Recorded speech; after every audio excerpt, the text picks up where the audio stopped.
बिस्मिल्लाहिर्रहमानिर्रहीम, अस्सलाम वालेकुम। मैं एजाज़ बुखारी अर्ज़ कर रहा हूँ। आज मैं आपको 3 स्टेप्स बताऊँगा जिसके ज़रिए आप अपनी अंग्रेज़ी को बहुत बेहतर बना सकते हैं।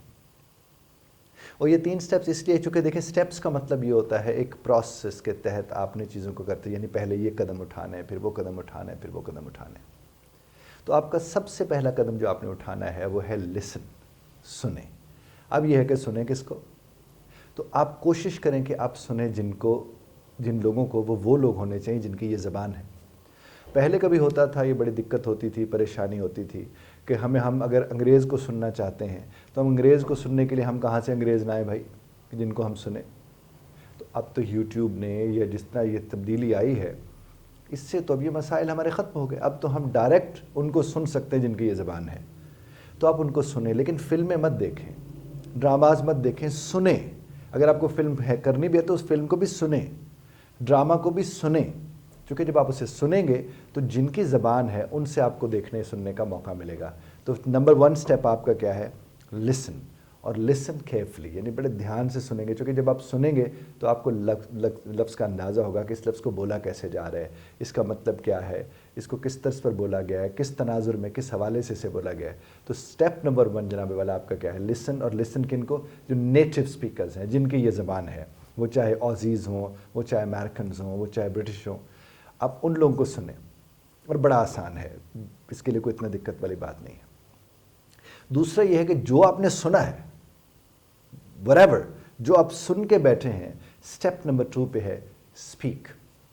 यानी आपने सुना और दूसरे नंबर पर आप क्या करेंगे? फिर आप उसे बोलेंगे, आप उसे बात करेंगे।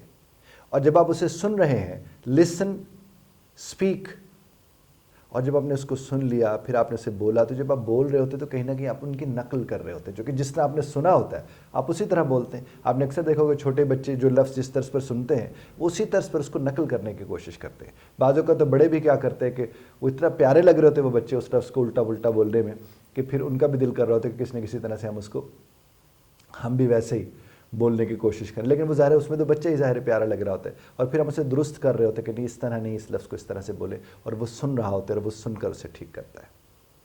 तो लिसन, स्पीक, पहले 2 स्टेप तो आपके ये मुकम्मल हो गए कि आपने सुनना है बड़े ध्यान से और बोलना है। और जब बोलने लगे तो जो सुना है उसको उसी तर्ज पर बोलने की कोशिश करनी है। जो भी सुना है उसको उसी तर्ज पर बोलने की कोशिश करनी है। और बोलना किन के साथ है? जो आपके इर्द गिर्द लोग मौजूद हैं। क्योंकि यहाँ पर ऐसा तो नहीं होगा कि आपके इर्द गिर्द वाले लोग भी उतने ज़्यादा पढ़े लिखे हों जिन्होंने आपको सुनना है। तो वो जो पढ़ा लिखा नहीं है उसको सिर्फ इस लायक करें कि वो आपको सुन सके, चूँकि आप अभी सुन के बैठे हो। तो जो आप सुन के बैठे हो, समझ के बैठे हो, वही तो आप उसके साथ बोलने जा रहे हो, जिसमें स्पीकिंग आ जाती है।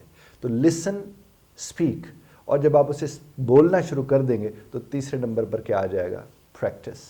जी बिल्कुल ही, यानी लिसन, स्पीक एंड प्रैक्टिस, फिर उसी की आप प्रैक्टिस करते रहेंगे। और जब हम कहते हैं उसकी प्रैक्टिस करेंगे तो प्रैक्टिस कैसे होती है? रिपीट करके। तो इसका मतलब यह कि जो प्रोसेस हमने देखा कि लिसन, स्पीक, तो बुनियादी तौर पर देखा जाए तो ये 2-3 की बजाय 2 लफ्ज़ हैं, लिसन एंड स्पीक है, जो कि सुनने से बोलना जुड़ा हुआ है। तो आप सुनेंगे, फिर आप उसकी मश्क करेंगे, बोलेंगे, उसकी मश्क करेंगे, और इसी प्रोसेस को सारे के सारे को आप रिपीट करते रहेंगे, आपको कोई दिक्कत नहीं होगी। और ये सिर्फ अंग्रेज़ी के लिए नहीं, आप जो अच्छी उर्दू बोलने वाले लोग हैं उनको भी आप अपने घर में बहन भाई जो हैं, घर में जो रिश्तेदार आपके हैं, हस्बैंड है तो वो अपनी वाइफ को दिखाएं, वाइफ है तो अपने हस्बैंड को। तो आप इन चीज़ों को प्लीज़ देखने करने की कोशिश करें। आज भी आपको पुराने ड्रामाज, पुरानी फिल्में मिल जाएंगी पाकिस्तान की जिनमें बड़ी अच्छी उर्दू बोली गई है। तो उसको भी आपने क्या करना है? Step number 1 listen, step number 2 speak, और फिर आप उसे प्रैक्टिस करें। अगर आपने वहाँ पर सुना कि एक लफ्ज़ को वो किस तर्ज पर बोल रहे थे, मसलन एक लफ्ज़ था मुंतज़र और एक लफ्ज़ है मुंतज़िर, तो दोनों में फ़र्क है, क्योंकि एक का मतलब इंतज़ार करवाने वाला है और एक का मतलब इंतज़ार करने वाला है। तो अगर आपने ये सुना तो अब आप फिर उसे बोलेंगे ना, और अगर आपने सुना ही नहीं तो आप उसे बोलेंगे कैसे? इसीलिए मैंने आपसे अर्ज़ किया कि स्टेप यही है, लिसन एंड स्पीक। अब देखिए, टेबल एक लफ्ज़ है, अगर ये मैंने सुना ना हो कि ये जो मेज़ है इसे टेबल कहते हैं, या ये जो 4 पाए हैं इसके, और जिसके ऊपर हम लोग बिस्किट रखते हैं, चाय शाय रखते हैं, इसका नाम मेज़ है। अगर ये मेज़ का मुझे टेबल मैंने सुना ना होता, मैं ये टेबल बोल सकता था? इस तरह चेयर को जिसे हम कुर्सी कहते हैं, अगर मैंने सुना ना होता तो मैं चेयर बोल सकता हूँ? नहीं बोल सकता।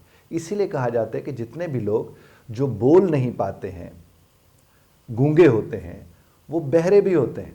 यानी वो सुन नहीं पा रहे होते, इसीलिए वो बोल नहीं पा रहे होते।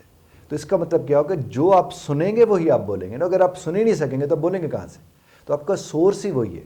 इसलिए बड़े सिंपल वर्ड्स में मैंने आपसे गुजारिश किया है, listen, listen, listen, speak, practice and repeat. Thank you very much for listening. अब मैं गुजारिश आपसे ये करूँगा कि जो मैंने आपसे अर्ज़ किया है, इसको अपने घर के लोगों के साथ मश्क का हिस्सा बनाइए, प्रैक्टिस का हिस्सा बनाइए। जो कि उन लोगों के साथ आप बोलेंगे तो एक एनवायरनमेंट क्रिएट होगा, जो कि नॉर्मली जो लोग बोलने के लिए कोशिश कर रहे होते हैं उनके इर्द गिर्द एनवायरनमेंट नहीं होता, और एनवायरनमेंट इसी तरह से बनेगा। बहुत शुक्रिया ध्यान से सुनने का। इख्तलाफ राय का हक़ आप महफूज रखते हैं, बज़रत तर्ज़ इख्तलाफ राय का ख्याल रखिएगा।